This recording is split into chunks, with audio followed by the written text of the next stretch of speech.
Japan, hihigpitan ng immigration batay sa bayad sa insurance at medikal.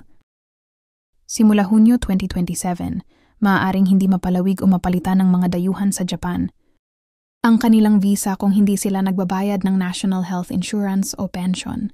Isasama rin sa pagsusuri ng immigration ang mga hindi nabayarang medical bills, ipag-uugnay ng mga ahensya ang impormasyon gamit ang My Number System upang mapanatili ang patas at matatag na sistema ng social insurance.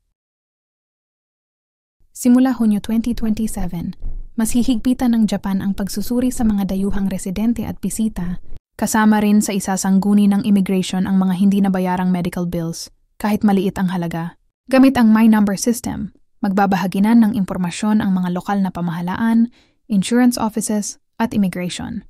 Upang matiyak ang patas na paggamit ng pondo ng gobyerno at mapanatili ang katatagan ng social insurance system, alam kong mahirap para sa ating lahat ang mga bagong patakaran at pagtaas ng bayarin sa visa, lalo na sa panahon ngayon.